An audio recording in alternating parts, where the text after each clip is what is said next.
Namaste and welcome, beloved mighty companions, to this holy circle of infinite light.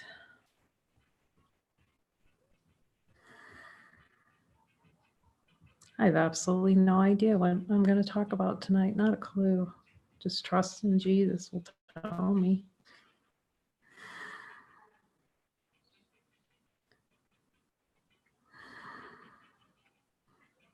Maybe that's the topic, trust. What is that really? Peace. That points directly to peace, and the infinite light of being. Does trust point to peace in our direct experience? When we look as light beings, it's like a little runway strip.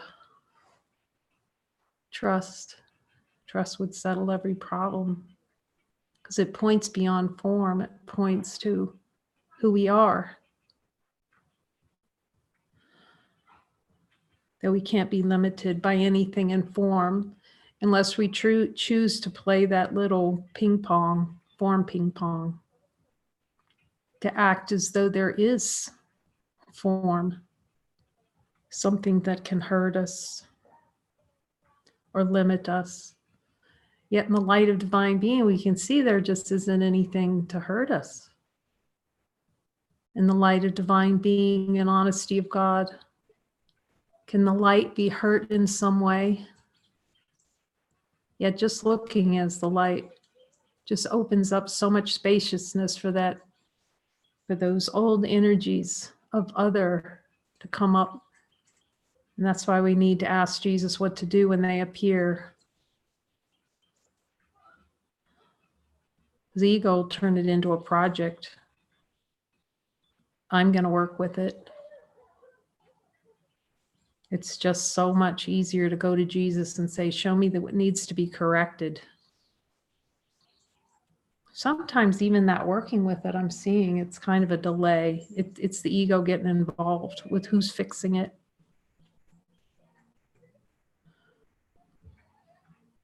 Show me the desire for this experience. That seems helpful. It's most helpful here. Jesus says it is for me. He custom designs the program for each of us.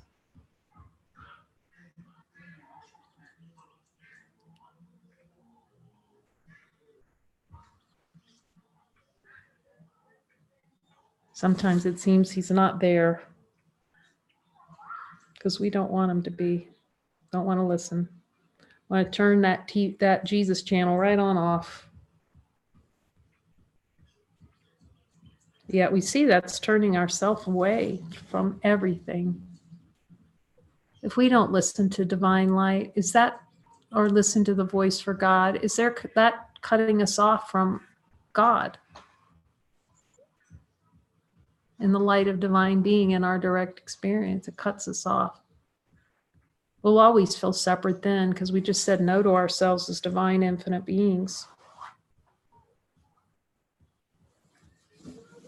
I think I've talked about this. It's been the lesson lately. Look so deeply at the desire for a body, that body identification, like wanting that body, wanting to prove a body exists.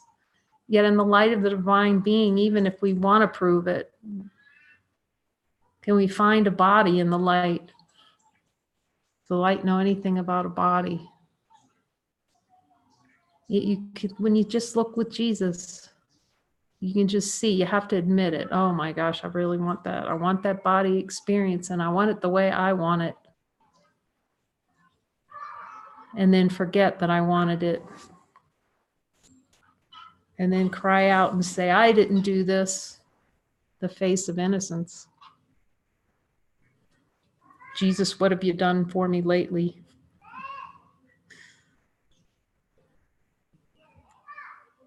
Sometimes it just doesn't feel so good to follow the Holy Spirit because we've made a world in which the play of consciousness is not to feel good, to follow our own light, to throw up a smoke screen in front of the light and say, it's going to be terrible if I follow the light, so we can deny ourselves.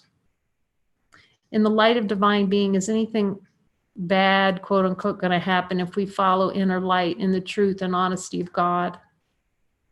Can we find something in the light, that something bad's going to happen if we follow the light within our true nature. Yet as soon as Jesus gives us a command on some things, sometimes it just seems like so much noise is coming up and screaming. And I like that too. I've noticed the ego can just throw out fake prompts too, just to get everything all discombobulated and fearful.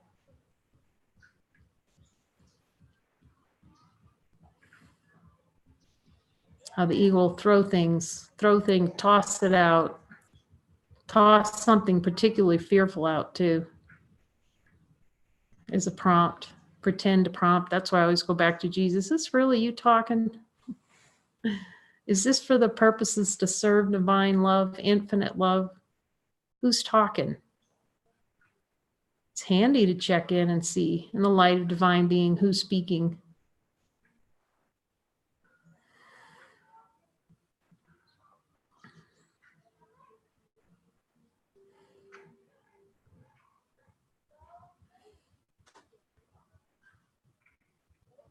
And how humbling it is to always ask. Yet I can see this is the only way. To consistently ask the light.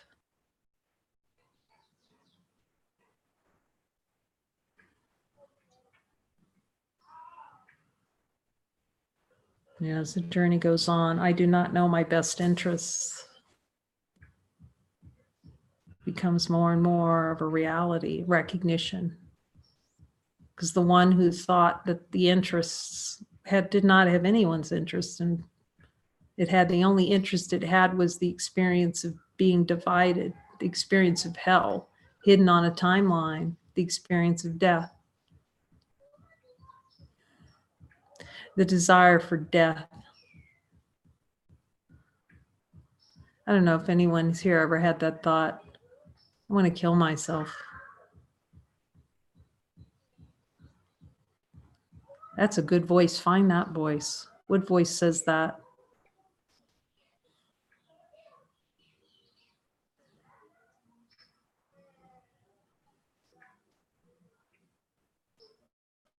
Jesus tells me we can leave this planet anytime we want. I hear it. In the light of divine being, can we just not be on this anymore? You can hear the answer in the light of divine being. Somehow it serves some kind of purpose. I asked him, is it still in purpose? And I can hear him now. Yes. Okay, so I say yes and stay to fulfill the purpose of seeing what's true. Because when we die, David would say this too, we'll continue to play in consciousness even though we think we die. It'll continue to be a play in consciousness because as long as there's, David would say this will haunt you after death. Because the ego will pretend that suicide or ending life, quote unquote, of a body is peace. That happiness can be found after that. There's like no happiness to be found because the belief and the desire for experience hell is still in the subconscious mind. So even if we take the dirt nap or whatever, the body falls away.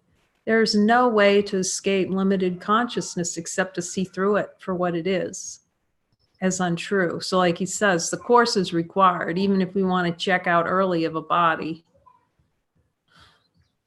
We can ask the divine light, even if the body goes to sleep.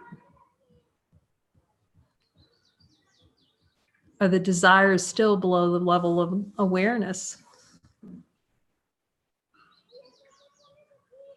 So it's really about fulfilling our purpose while we're here, which is to see through as many denials as we can with Jesus, to transcend thought, ego, consciousness.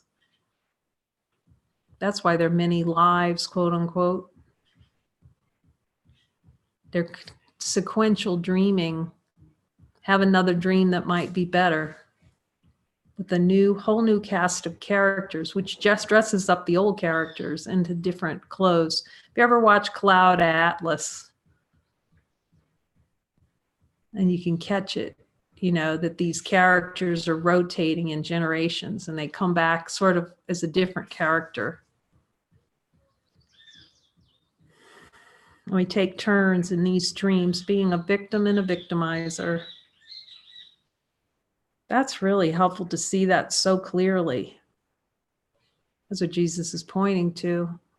It's like these little mini cycles in our lives. If we look at the patterns of the consciousness during our lifetime, we can see these little circles of being the victim and then victimizer. Victim, victimizer, victim, victimizer, go to sleep, wake up, reincarnate, victim, victimizer. Little stories, little mini stories of death.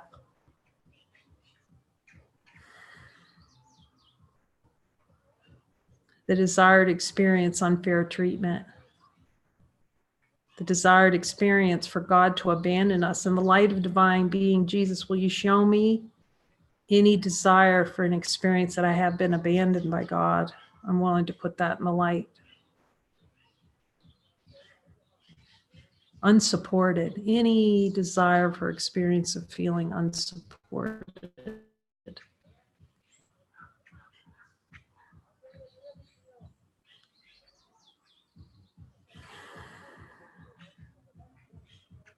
Any desire, willing to see that, to be a victim of something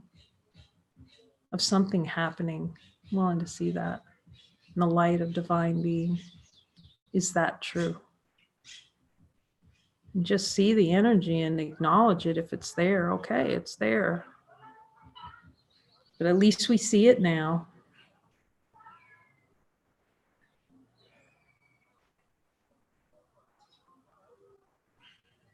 Not pretend the face of innocence that we don't know that we have the desire, these desires for a body.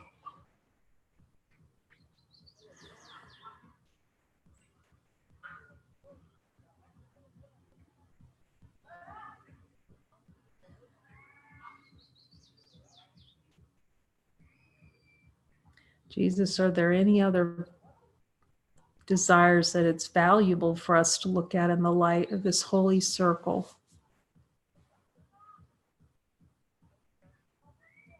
He's saying the desire for a body must be for me. Okay, what's most helpful?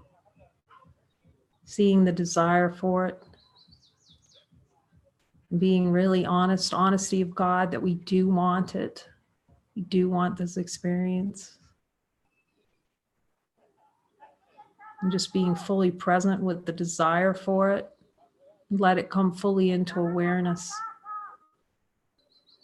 And see that the light doesn't judge it.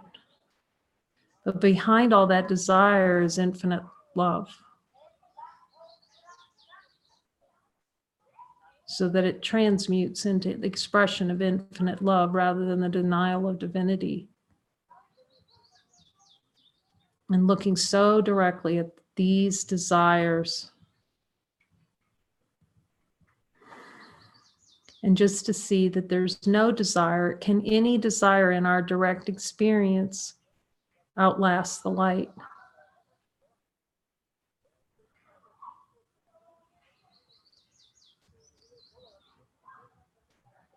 Any kind of wanting.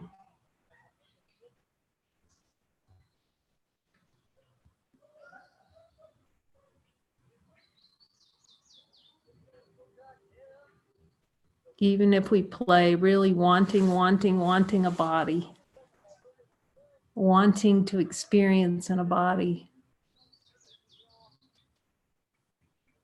can we find a way for a body to be true? That is so helpful to see that we're the light first. Before all these little dances with the devil, infinite light's here. And actually to see that contrast between infinite light that's here and how much not wanting to be infinite plays in the mind, not wanting to yield into this question, I rule my mind, which I must alone rule. I alone must rule.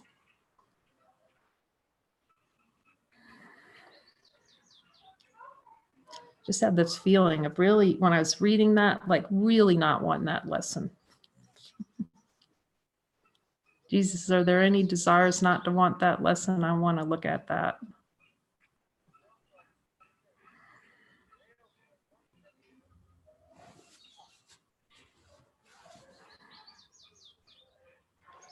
Because I see that it's pushing totality away, infinite light. It's like falling on our swords and go, what happened?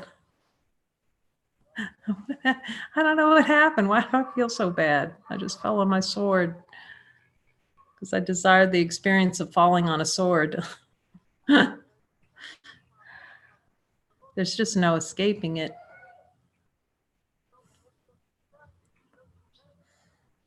The desire to experience, you know, that saying in consciousness, a double-edged sword. That's how the ego plays. There's no win. It like pretends like you're going to win. It pretends, okay, if I just keep going long enough with this, I'm going to win in the future. I'm going to hit the jackpot. It's it's like playing the lotto machine, you know, and you pull that arm and it comes down. You keep hoping that more money, all the jackpot's going to be hit.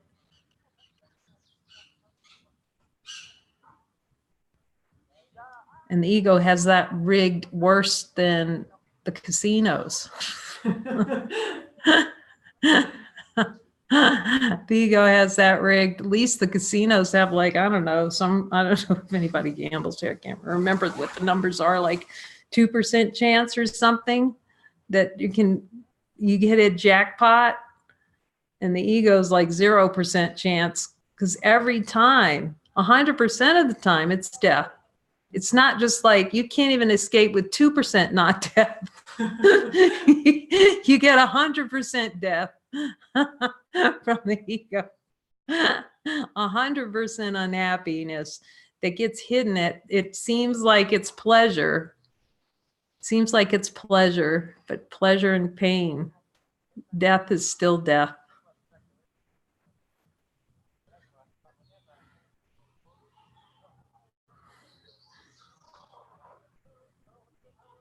We're not really willing to see who we are. We might as well go play the lottery at the casino because it's got a better chance than the ego does.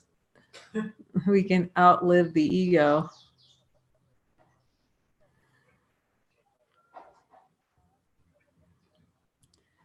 Yeah, that desire for a body is really strong. Thankfully, if we look with the light of divine being, is it stronger than divine being? It's helpful to keep looking. Is it stronger than light? Want a body, want. Is it stronger than divine light? Is it more powerful than infinite light of being?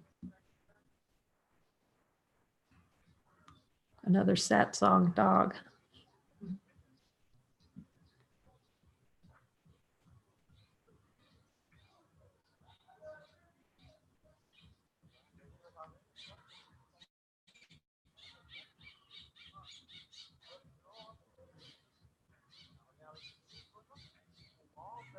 In the light of divine being and honesty of God, who's responsible for happiness?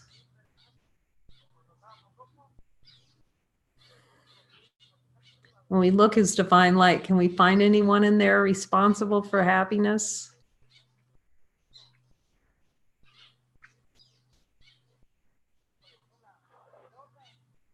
Yet within the play of consciousness, without seeing the choice,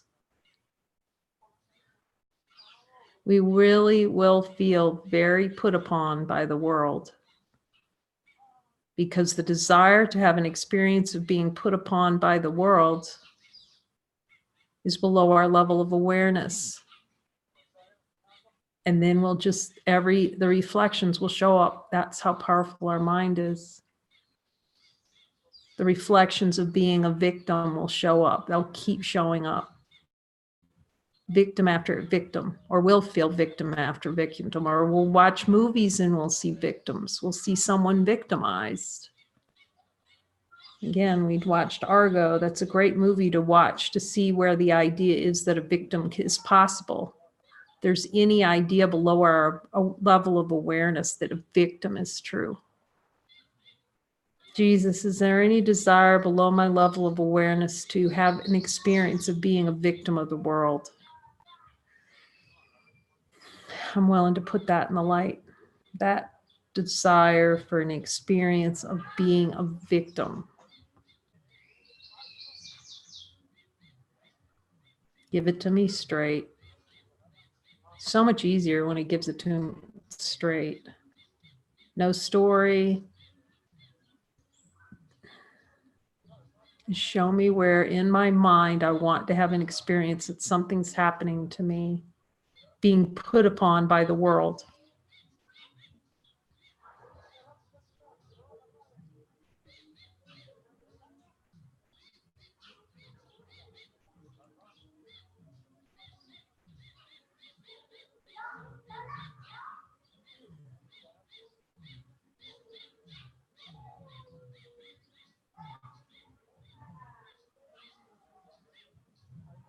Show me the desires, that desire he talks about in the Course, to be weak. The play is weak. The play is limited. I'm willing to see it.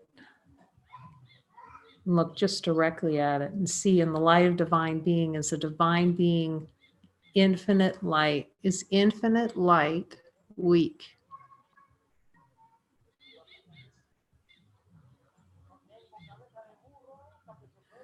Do we find a way for infinite light to be weak or limited?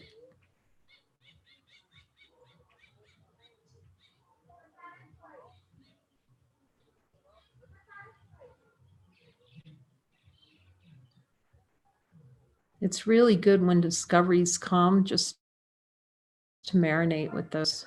I'm seeing that. Because it's so easy for those discoveries, those little mini revelatory experiences to be covered over quickly. You'll just start, all of a sudden you just notice, I'm so irritable. Why am I irritable? It's usually you've just made a discovery and you're contracting. There's a contraction from that. It's like, whoa, this is really cool, Jesus, but not too much.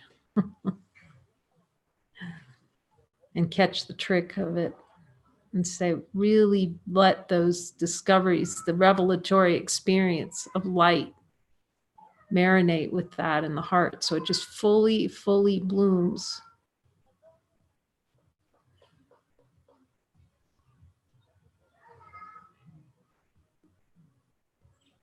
The abject power of divinity that we have, that we are. The light blooms so fully in the mind that there isn't room for anything else. There's only room for the Father. My Father, my mind is open to your thoughts and closed today. I keep looking at this one to see any desire to open my mind to thoughts that are not of the Father, of infinite light. Jesus, were there any times today my mind opened to something other than the thoughts of light? And I'm willing to have a correction on it.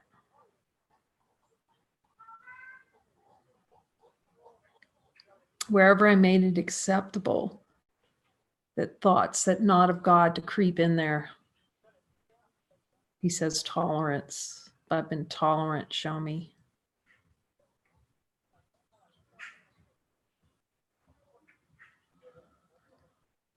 Sometimes we just don't want the correction. That's why the miracles will seem obscure sometimes. I really want a miracle, but for some reason, this is not going away because we really fear to look at it deeply, as deep as we need to look at it with Jesus. That's what I'm seeing. There's some little piece of personal identity that's being held on to.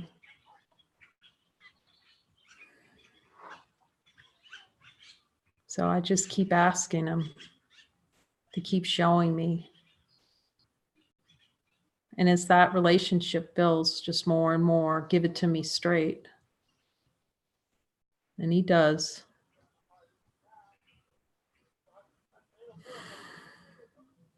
So I thank you for joining us in the light again today.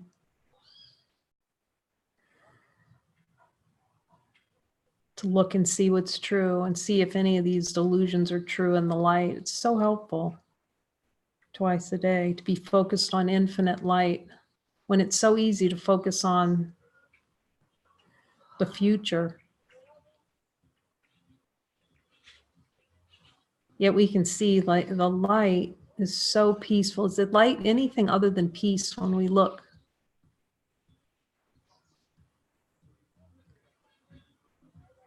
This is the light training to stay as the light and cease to deny. Follow the denials around like a puppy. We follow those little denials around. I can see that in the mind, like little puppies with our interest, little hound dogs sniffing them out and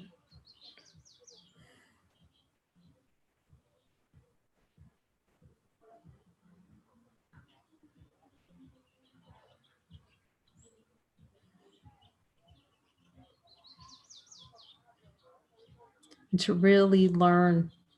That seems to be the lesson lately here, is to learn to appreciate and honor the silence, the vast emptiness, vast empty love, and not try to fill it up like filling cracks with rags. You know, we try to fill every moment up with another thought,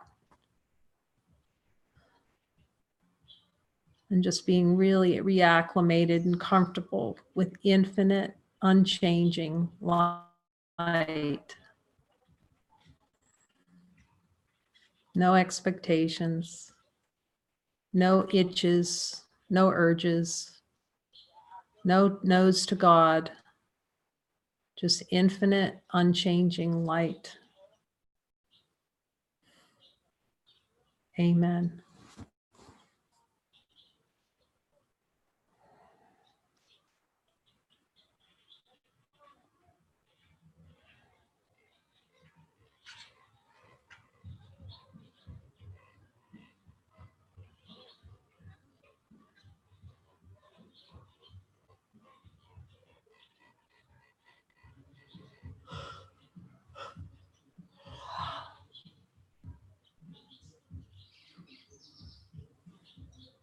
Adios, amigos. From San Juan, Costa, Mexico. We send you big hugs and gratitude for joining us.